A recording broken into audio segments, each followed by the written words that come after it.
Well, I'm afraid I left things up in the air.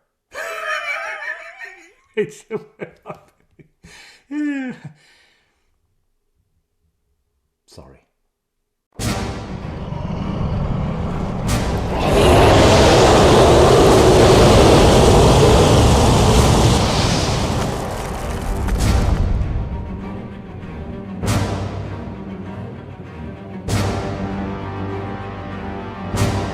Hello, everyone. I'm Father Aaron. Welcome to the Dungeon Minister. All right. Last episode was a doozy. I'm not even going to try to do a recap. I used to start videos with last time on the Dungeon Minister, but really it's so involved, just go watch it if you haven't seen it. At any rate, that episode ended with the bridge crumbling. Bob Johnny and Touchberry having reached the other side and safety, but Fauxfire and Fleetwood falling. They fell into the chasm.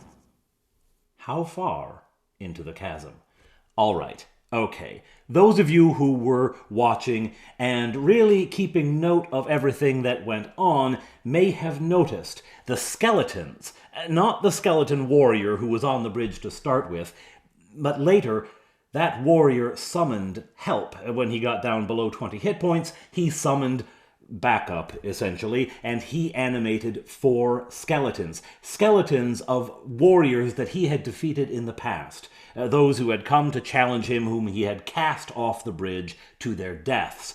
Their deaths on the rocks just under the bridge. So the abutment of the bridge isn't on a sheer cliff. It is on the slope of the mountain, which later drops off. That is important. That's where those skeletons had landed. That is why when the skeletal warrior summoned those skeletons, it didn't take them 6 weeks to crawl up there from the bottom of the chasm. They weren't on the bottom. They were on the edges of the slope. And remember, Fleetwood and Fauxfire were close to the edge. They weren't in the middle of the bridge. They weren't in the center. They were close to the edge. So they have a chance. They have a pretty good chance of landing on the slope. However, in addition to that good chance of landing on the slope, they have a certainty of taking damage, because a fall from that kind of height, we're talking 10 to 20 feet, is going to do damage. It's like falling into a pit trap, right?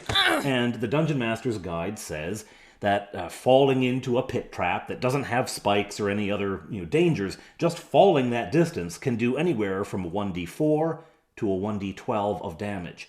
I calculate and decide that this fall will do 1d10. Okay, Fauxfire's fine. Fauxfire actually never got hit during combat. She was fighting the skeletons, 2 of the reinforcement skeletons that were coming across the bridge from the other side, but she was doing that with a bow and was able to dispatch them without any trouble.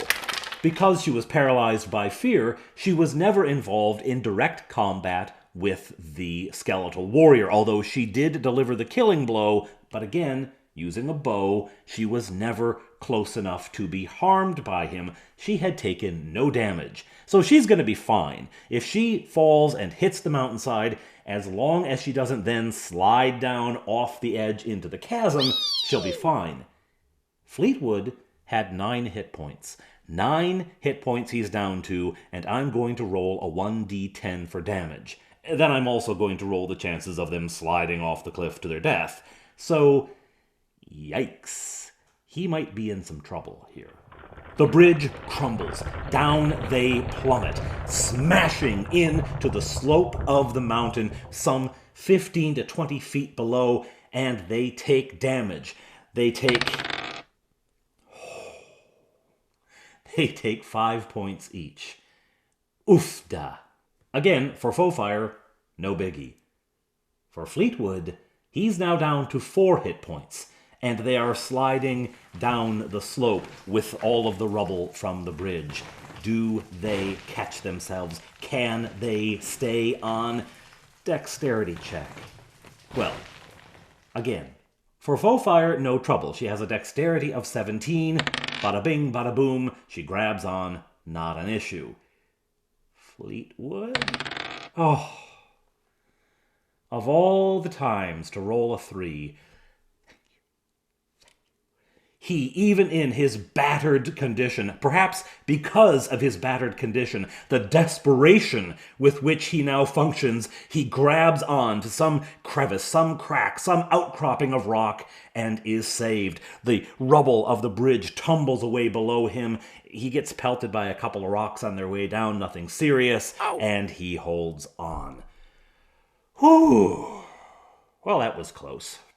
Now, Bob, Johnny, and Touchberry want to throw a rope down to help their friends. Problem being, neither of them have rope. Fleetwood has rope. Fauxfire has rope. Touchberry and Bob Johnny, being played by a 10 and 7-year-old, really don't consider the practical bits. They don't have any rope. They've got nothing. All right. So it is up to Fauxfire to scramble her way up the cliff using Thieves' climbing abilities, which is almost automatic in BECMI anyway, but still there is a roll involved. She has to climb up and get herself to the top safely and then throw a rope down for Fleetwood. Hang on, she says, as she scrambles up the cliff, gets to the top, unspools the rope, says, "Hold this!" to Bob, Johnny, and Touchberry, who are otherwise kind of, standing about useless. "Hold this," throws it down to Fleetwood, who is able to grab on. She then decides that she will go down the rope to assist him. She's going to get down there and actually help out. So she goes down, helps him get up, and eventually the two of them heave themselves onto the broken edge of the path at the top of the trail. Let's not do that again, shall we?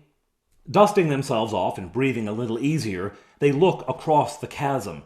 Their horses are picketed on the other side, around the bend, out of sight.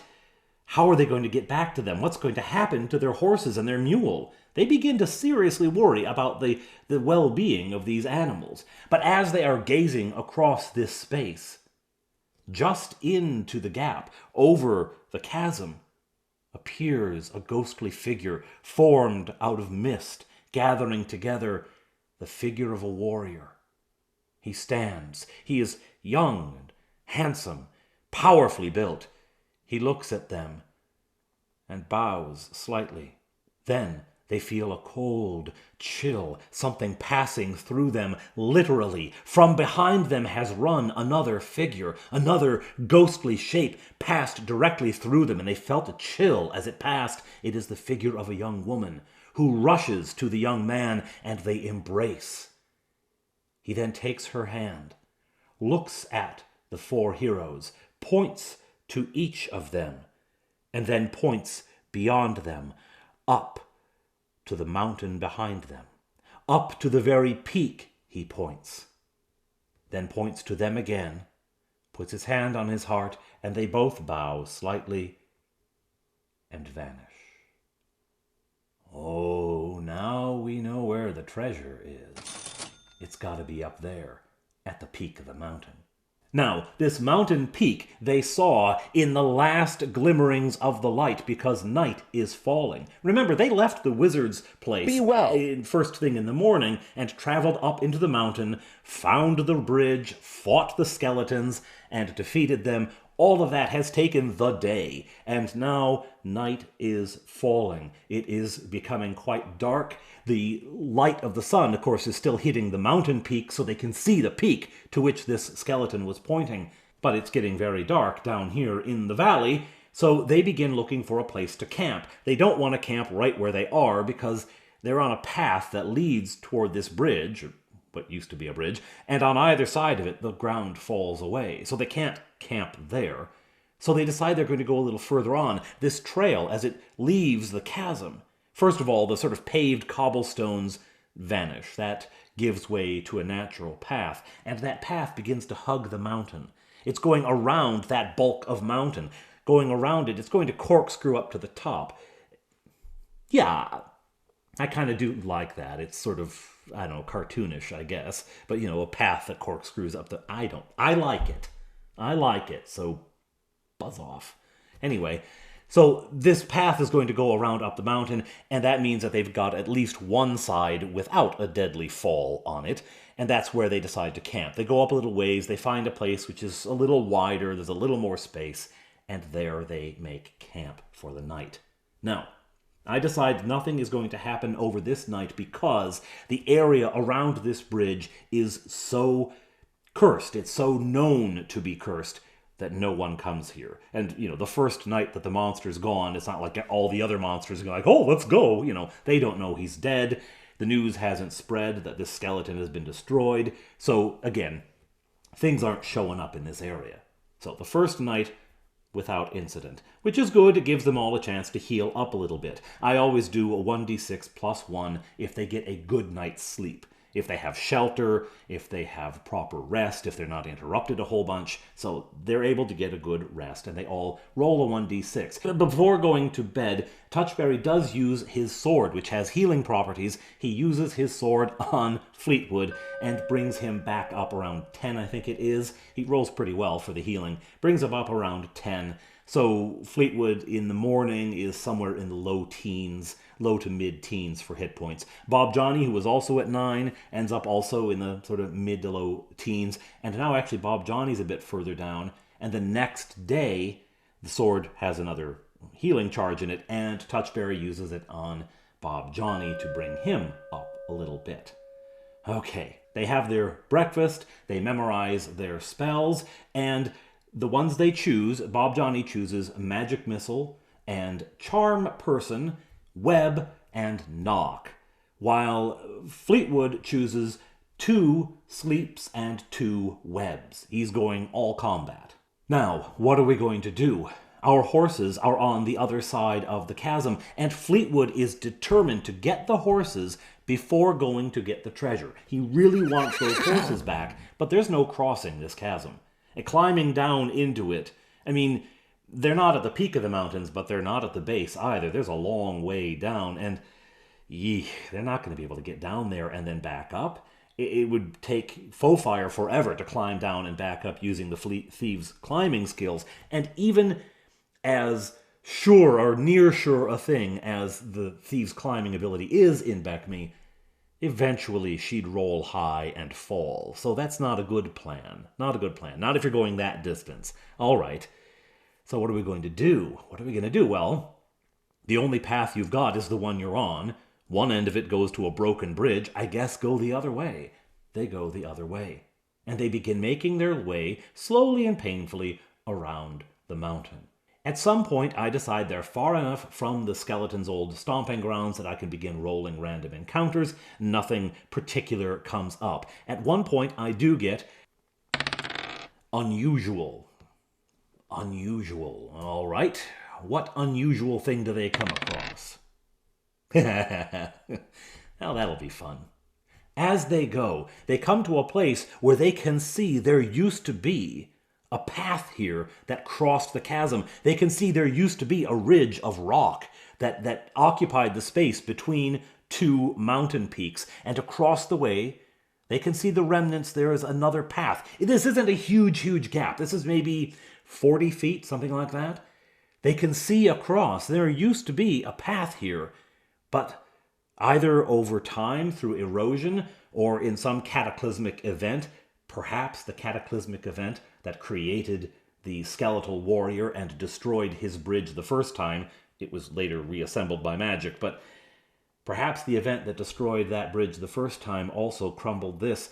This ridge is worn and crumbled, and it leads out to nothing.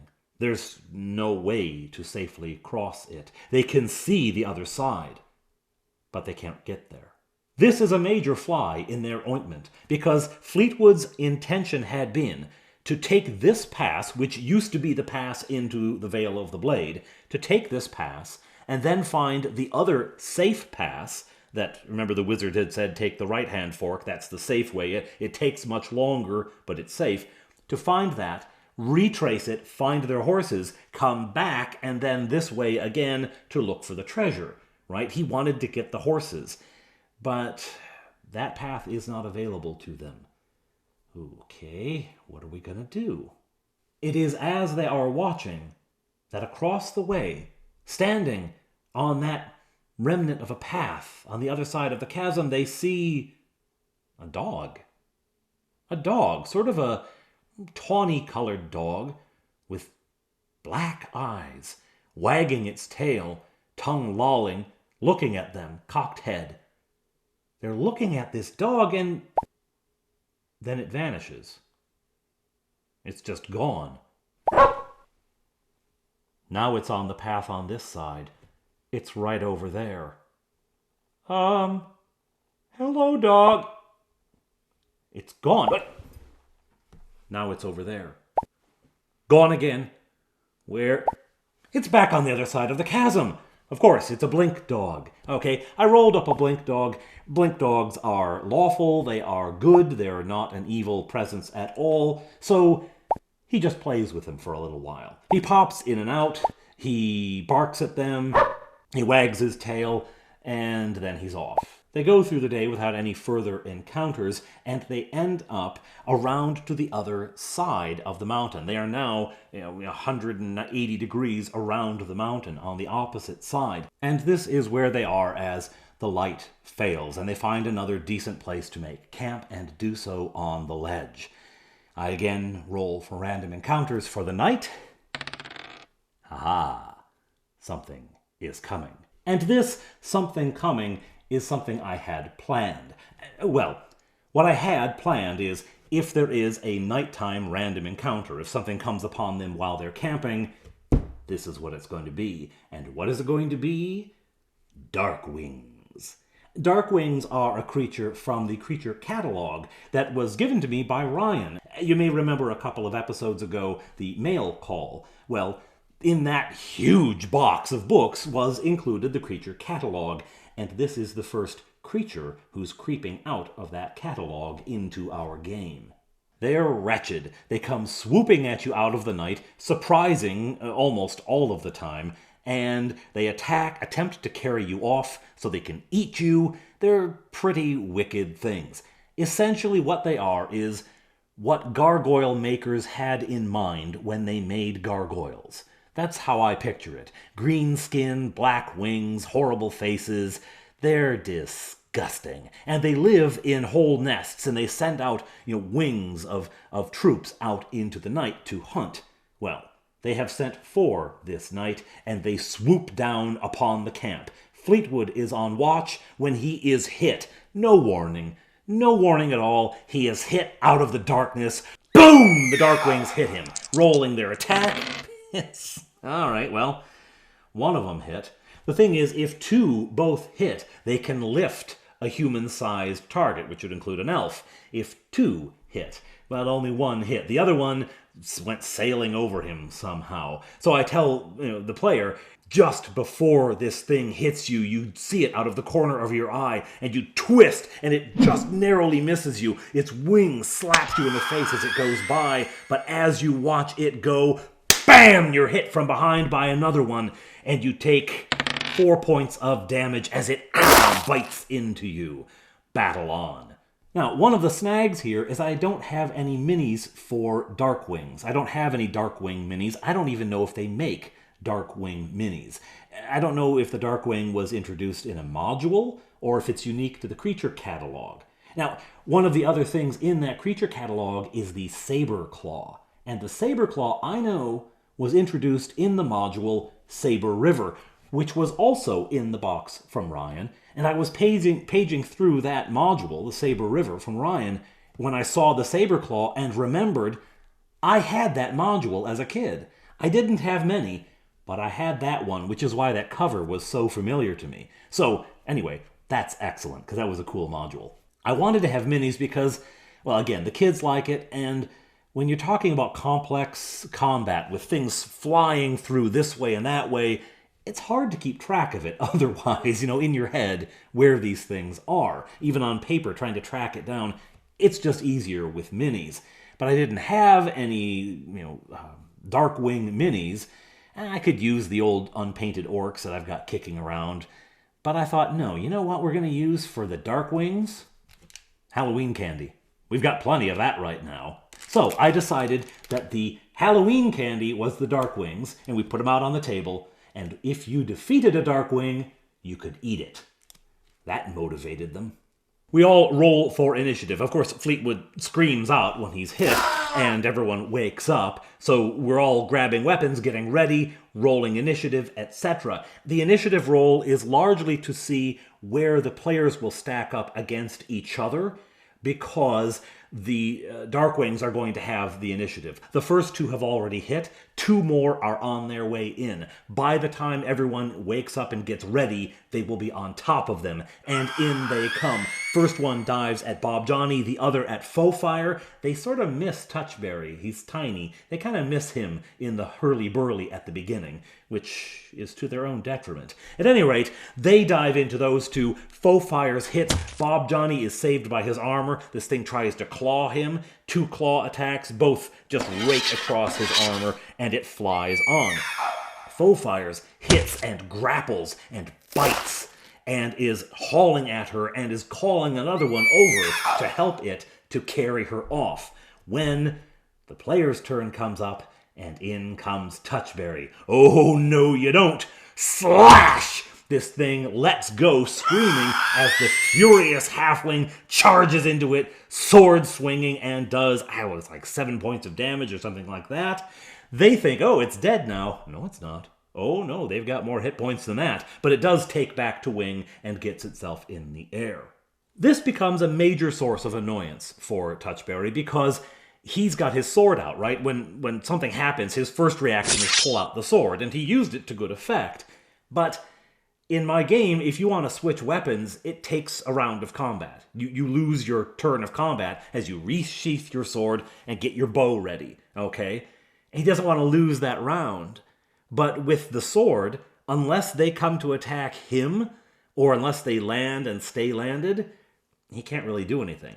Anyway, that's his frustration throughout the battle, and it annoys him, and it's kind of funny how much it annoys him.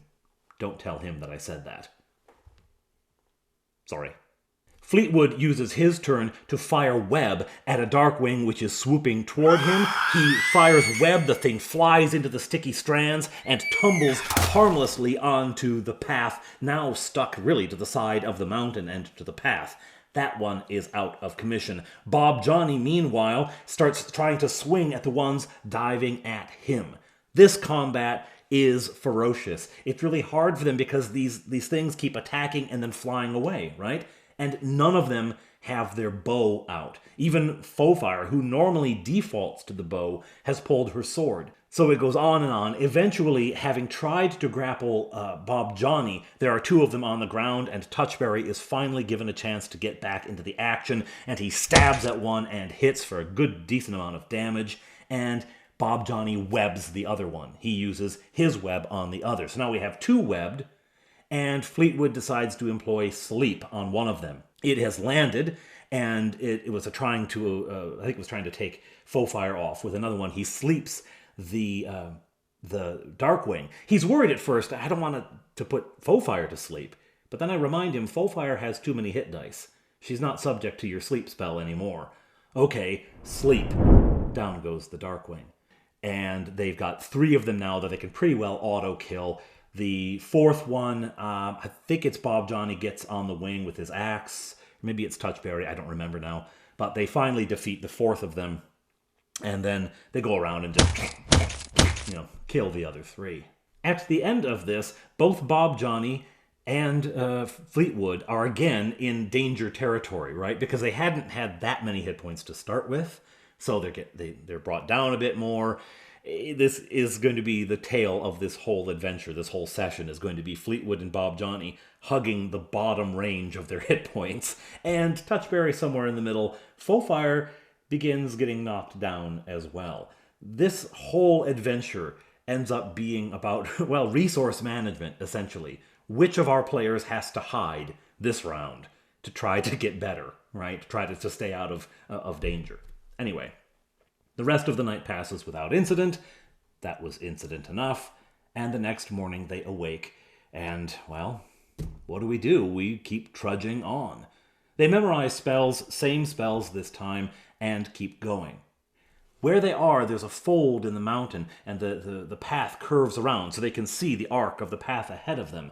And in the morning light they see, about 20 or 30 feet above the path, there's a cave entrance. A crack in the rock opens up to a cave. Wow, that's where the treasure is. Now, no. The skeleton pointed at the crest of the mountain, the peak of the mountain, the top. He didn't, point around or anything. I bet that's where those things live. That's where they came out of. Maybe. I think the treasure's up there. No, so there's a dispute at the table. Yeah, more arguing. So there's a dispute at the table, and they finally come down on, no, that's not where the treasure is. That's probably the lair of these awful things. We don't want to encounter any more of them. Which is a shame, because they actually have quite a bit of treasure. There are quite a few more of them, and it would be really hard to get up to the cave. But if they got there, there's a pretty good payoff. Oh well. So, they continue on the path. It corkscrews around, and eventually, nearing night, they're getting close to the top, but they decide they will simply camp there. And I say, well, at this point, there is no wood for a fire. You can't make a fire. You're just going to have to, hunker down on the side of a mountain in the cold. They do the best they can, however. So I say for this night, you're not getting a 1d6 for hit point replacement, 1d6 plus 1. You're getting 1d4 straight up, no additions. All right, so they roll that, and they get their paltry couple, 2 or 3, to add on as they rest. So they're all still in pretty bad shape the next morning when they awake. Continuing their ascent, they arrive at a crater near the summit. There is another peak, another jagged piece which continues on past, but underneath it is this crater, this sort of donut-shaped construction of stone hollowed out at the top, in which is some scraggly grass and the opening of a cave. Now, originally I had thought this would be, I don't know, in the woods somewhere, or maybe out on the grasslands, just a rock formation of some kind, but, at ground level. But Adam, one of my patrons, Adam said it looked like it should be on a mountain. And I thought that sounded like a good idea. So I was like, yeah, you know what? It's not in the woods. It's not on the ground. This is the top of the mountain. And I decided right then and there that that would be the cave in which the skeleton had secreted the treasure. But had the cave remained unoccupied for all those years? Or was there someone here? At the moment, the coast was clear, and so the adventurers climb up into this little crater, look around, and decide, we're going to go in that cave. This takes a bit of debate as well. There's a lot of nerves at work, but they decide to enter the cave. I tell them, as you go in, the stench is appalling. This reeks. But in they go. They find a chamber, dirty, filthy. It looks like the dung of some animal in here. And are those bones? Yes, those are bones. You can't tell what kind of bones they might be, but those are bones. This cave, it's not huge, has 3 openings off of it. So they begin to explore. Straight ahead, first. They find a small room, and I say, the air in here isn't as disgusting. It doesn't smell as bad, and there's not much on the floor. This opening isn't very wide. Whatever lives here probably can't get through this opening. Ooh, it's something big. They start talking dragon. Well, not quite. We'll try another opening, the one off to the right. In here you find again a relatively clean room, and the smell isn't as bad in here. This opening also seems a bit small. Okay, let's go to the big opening. This big opening isn't vast, it's not enormous, so they think if it's a dragon, it's not a very big one, but it's bigger than the other 2. And I say, the rock here looks worn smooth. Something passes back and forth, and it is big enough to scrape the edges of the opening. Okay, maybe it is a dragon. All right, let's go. The chamber they enter is revolting. It reeks of death. The floor is spongy and soft. Underfoot, it crackles and moves. They are walking on an accretion of bone and other filth. It is Indiana Jones and the floor of bugs. It is everything disgusting. It is when you clean out your main sewer drain, when you've got to put a drill down there, an auger down there to dig it out, and the auger comes back. Yeah, I've done some plumbing work recently. Ugh. Anyway, it's disgusting. In they walk, though.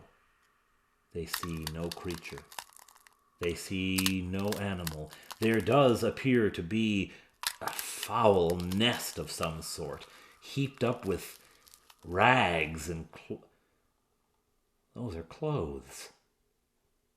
Those are the clothes of people, and oh, that's what these bones are, some of them at least. Whatever lives here is foul. There's another opening on the other side of the room. Let's go across the chamber, picking our way through this filth, and look what's in there. Fleetwood holds a lantern up. Why Fleetwood, I don't know. He has hardly any hit points. Why are they putting him in the lead? Well, because frankly, Touchberry is a little afraid at this point. Touchberry goes to the back. He's like, nope, not going in there. Fleetwood holds a lantern up, and the rays of the lantern fall upon a glittering pile of coins, gems, treasure, heaped into this tiny little room. This passage doesn't lead to anything else. It just goes a little ways in, and there is treasure. Some of it looks like it has been kicked in here, as indeed it has, by some creature scraping it in. What on earth? They begin to load up their bag of holding. Now, they had very intentionally emptied the bag of holding because they'd been carrying all sorts of doodads and gewgaws in it. They had emptied it out. So it has its full 10,000 coin carrying capacity.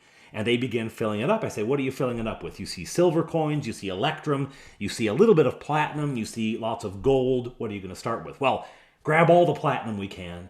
Grab all the gold we can. We'll get to the electrum and silver if there's room. There's not.